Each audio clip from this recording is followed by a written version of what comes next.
The typical Hollywood or independent film shoots about a half a page to 3 pages of scenes per day. We were setting out to shoot 61.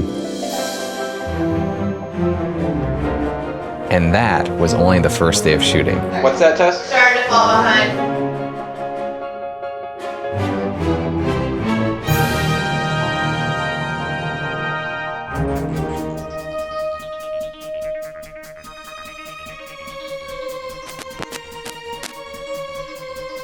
Hi, my name is Grant Pichla, and I'm the writer-director of the upcoming Michigan independent time travel film, Making Time. So to understand how something so improbable could even become an idea and a realized thing, it's worth taking it all the way back to the beginning. My last feature-length film I shot was my master's degree graduate thesis. The film had over 100 people involved, cast, crew, 18 to 20 locations. We utilized 35 half and full shooting days to complete Niner. And we rehearsed every scene prior, so give yourself another 10 to 15 more days of just a few hours here, a few hours there.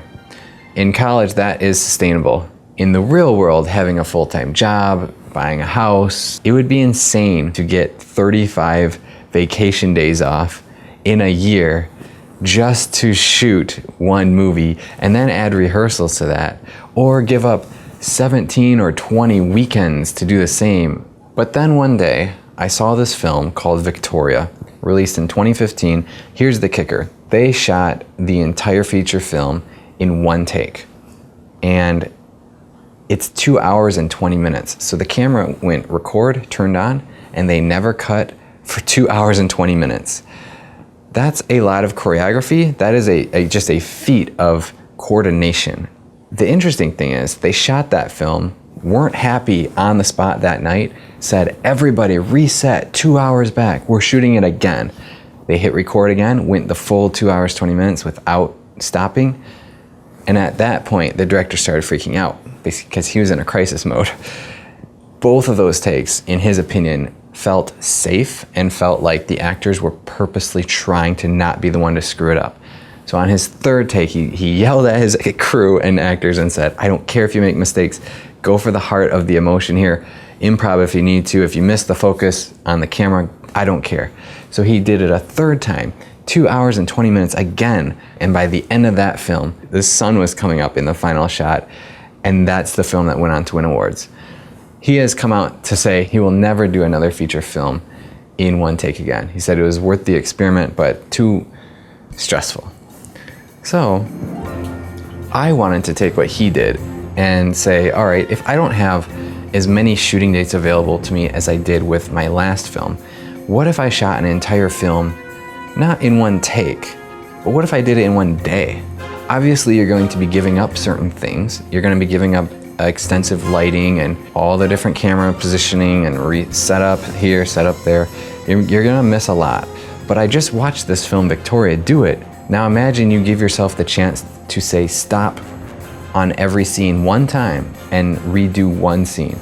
And what if we make the script only 90 minutes? So now in 3 hours, you have the chance to do things a couple times. And what if you give yourself the whole day? Well, this gives you the chance to pick things up, make mistakes, and the whole film isn't compromised. So it dawned on me, my wife and I are going through a major kind of main floor renovation in our home right now.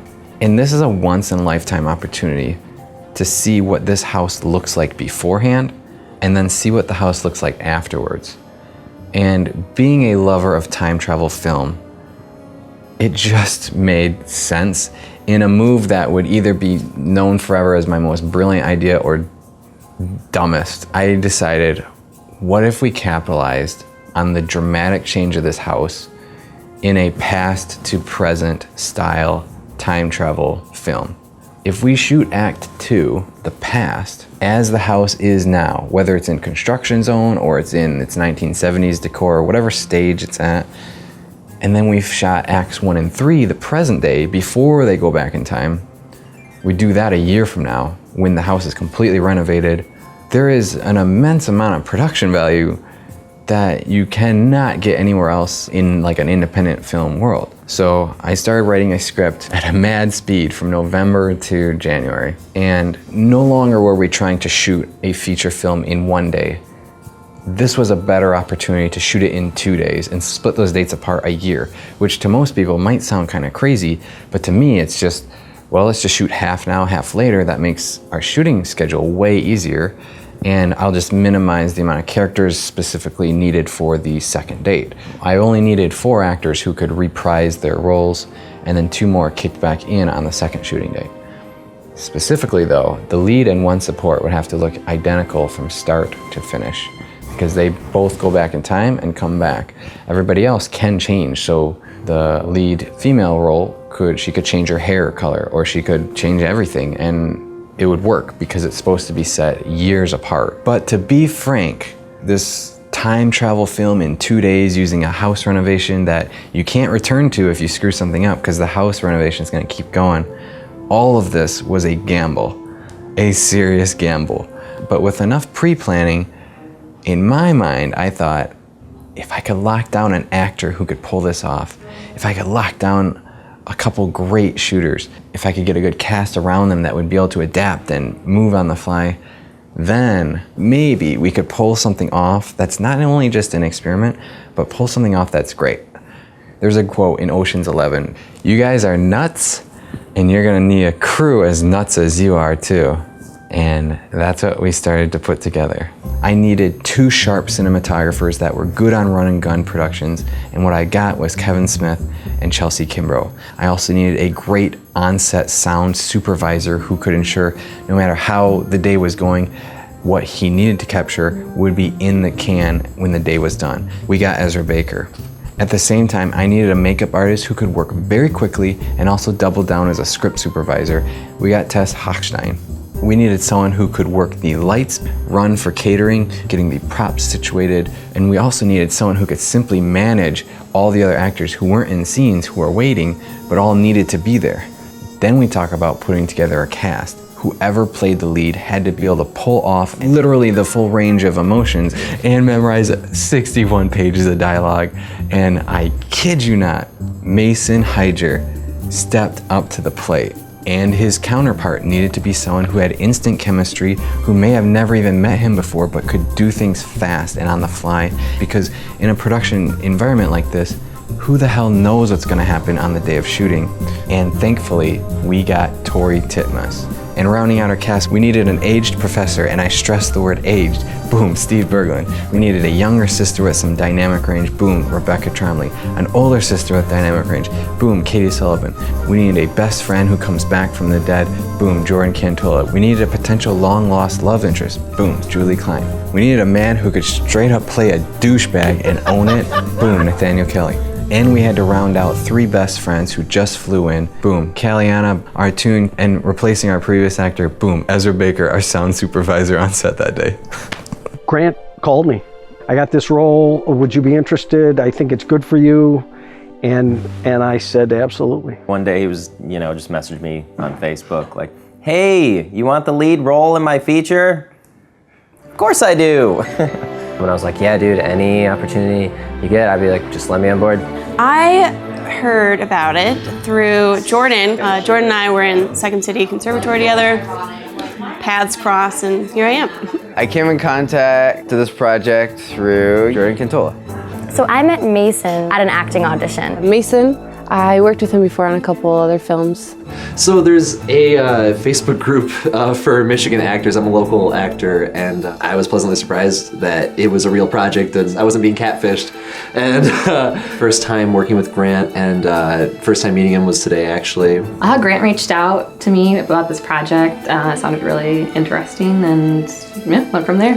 Out of the blue, honestly, Grant had just sent me a Facebook message, and I just saw a video with Grant's face in the thumbnail, and I was like, what, did Grant make a video for me? And I also live with Becky, and I remember thinking, oh, I should go tell Becky, when all of a sudden I'm going to walk there, and I heard Grant's voice over her computer, so she had just gotten her video too. So I was just really pleased too that we were both able to make the trip together. I showed up day of, and Grant told me that I was gonna be Juice about half an hour before we started filming. It was definitely a bold directorial choice. But I mean, that's what Grant's all about, making those bold choices. Yeah. So with that team in place, as long as all the pieces to the whole come on Saturday, February 10th, we can pull this off.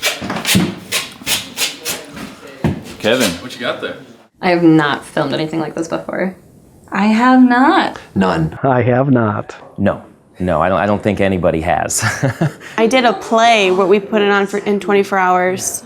So most indie productions, you try to cram as much as you can into a short period of time because the more days ends up costing more money, and it's more of a hassle working around other like actors and crew members. But fitting it into 2 days is absolute madness. So that in itself, I've never done before. So today's going to be an experience along those lines, definitely. Yes, we are filming a movie. It's so exciting. Yeah. And I get to play Courtney, the fashion student. I think the fast-paced excitement of the whole thing and the storyline attracted me to this project. For one, it was an excuse to hang out with Grant and these people again. But honestly, like, what attracted me most to the project was the challenge of it. I also really like the whole aspect with him trying to sneak this project in while also renovating his house and the timeline that it's on. Just knowing I was going to work with people I'd worked with before, and it was a lot of fun. I'm a big fan of enthusiasm. Grant's enthusiasm about any project is really contagious. I just have great faith in, he's very organized, he knows how to get things done, he keeps things loose, but he sets certain standards. Hold up. Damn it. Steve, you're killing it. Julie? Oh, I thought he was going to say... And so I've told him, if you ever have anything for me, you get a hold of me, because I think he does great stuff, and I know that as he goes through his career, he's going to do greater stuff. But even before I read the script, I told Grant, I'm in.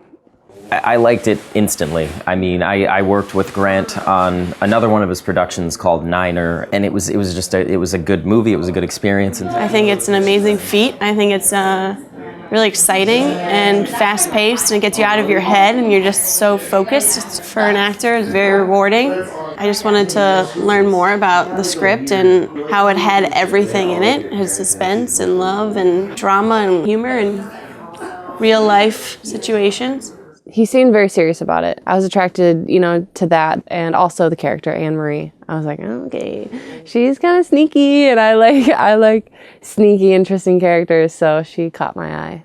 I just thought it was a very astute idea to use home renovation to prompt having a location for the film. And I think it's fun to play people like Corey. You get to be a version of yourself that you don't get to live out. It's such a good story. I mean, he came up with such a really unique, interesting story, not to mention the fact that, growing up, my favorite movies were Back to the Future. So anything with time travel is completely attracting. I was super into it. I didn't quite know the storyline in the beginning. He kind of briefly talked about it, but he talked about the premise and how he was going to go about filming it. And with more of a filmmaking background as well, that's what I was super drawn to. The fact of writing the script around what you have, that's the type of stuff I get off on. Anybody that I've told about this project, they're like, instantly the response is, why? And I mean, it's insane. How? How? Why? I mean, I'm totally in, but woo! It's gonna be a day. But the best kind of crazy. One hell of a test of everyone's strengths. Just to learn my lines, I had to record all of the entire script of me being all the characters, and then I would just listen to it every day that I'm in my car, driving anywhere to an audition, whatever. I'd be listening to me speaking all the lines, and that's literally how I learned all my lines. And it's unique, definitely unique. I'm not quite sure how the logistics are working, how we're gonna shoot. I think we're shooting 2016s today. Okay, first off, shooting an entire film is crazy. It makes no sense. Why do people do it? But at the same time, people do it. So then you're gonna say, you know what? Yeah, I like craziness. Now let's just take it to insanity and do it all in 2 days. It takes all the stress and then amplifies it to times 200. But it also takes all of the insanity, happiness, just craziness on set that everybody loves so much, and also amplifies that. So I think it's gonna be pretty sweet.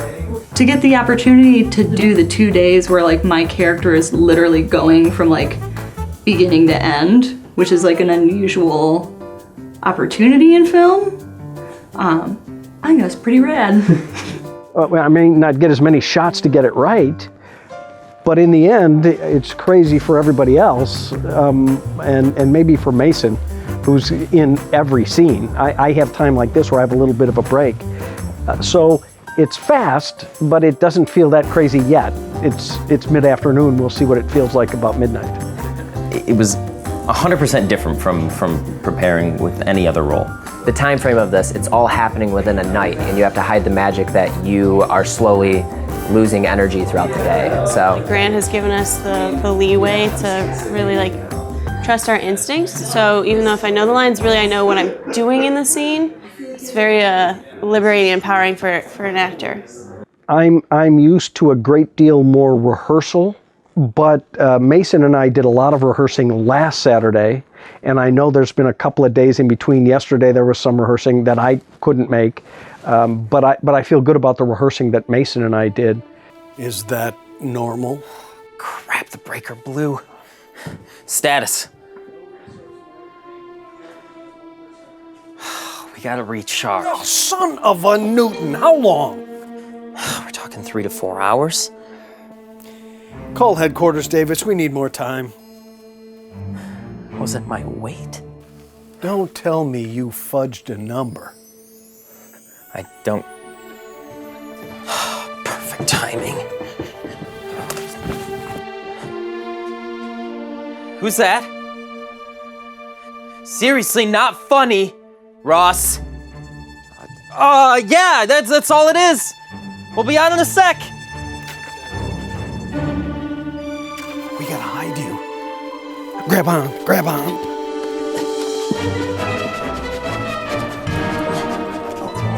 Get the door. Take your clothes off. Got it, and no matter what, we can't get lower than 17%. Yeah, now. Get going. You owe me $5. Or propose to the woman that you know you'll divorce anyway. It's not so easy, is it? This isn't real life. We're just observing the... Bullshit! You're not up there. You don't know. You have no idea. We're disconnected. What happened? She has photos. Of what? She came to steal your work. Anne-Marie? Hold on, okay? Don't let her screw this up! No, let me go. I'm staying. You've gone mad. This is only an observation, recorded data on a server. The machine is yours. You can take all the credit. No, listen to me, Nick. Listen to me. Trying to stay here won't fix your past. Now let's go. No!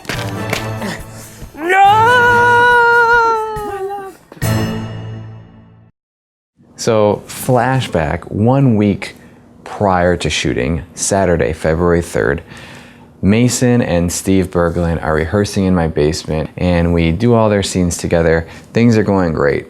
Now, after it's all done, just Kevin Neal Smith, myself, and Mason are left in the basement. And I happened to bring up, everybody has sent me their wardrobe choices, their food restrictions, dietary things, except for Tori.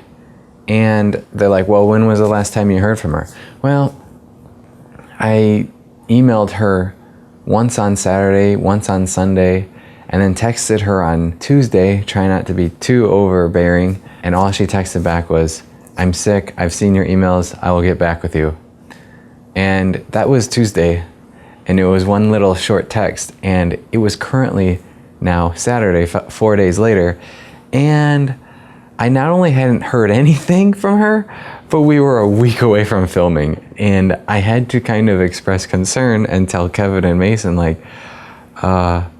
this is something in the back of my mind that I'm a little worried about. What if she's getting cold feet? Or what if there's too many lines to take on? And what if this person who's never met us has really no strong emotional tie to this project and is considering not doing it?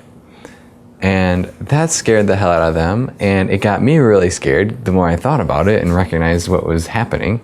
So first things first, called her immediately Saturday. She didn't pick up. Left her what probably sounded a desperate voicemail message. Called her again, didn't pick up. She texted back, said, I'm in a meeting, I'll call you in a bit. I'm thinking, okay. So I text her back, anytime you want to call, I am absolutely free. Look forward to hearing from you. Meanwhile, I start like Googling any actresses I know, any actresses in the Metro Detroit area, anyone at all if Tori had any intentions whatsoever of dropping out and was a little nervous about how to tell us, I needed to be prepared, because otherwise this whole thing could fall apart in a week with no lead actress in a romance movie. So I sweated bullets for the next 7 hours. It was the longest meeting Tori ever had, apparently, and finally she texted me at like 10 at night saying, hey, can we talk in a few minutes? I'm like, yes, please. Called, talked with her. She said the whole thing was a misunderstanding, not to worry, and I told her I wasn't worried whatsoever. I knew she was in. I was just checking, but at the same time, like, I do still need to see what does your wardrobe look like and what are your dietary things, and like, do you have any questions about the character or anything like that? And thankfully, she had already been memorizing lines and she had already been asking questions or preparing questions for me, so she was totally on board. But that definitely gave us a little scare. It could have been a make or break moment for the movie. Could have just totally canceled it if that actually went down like that.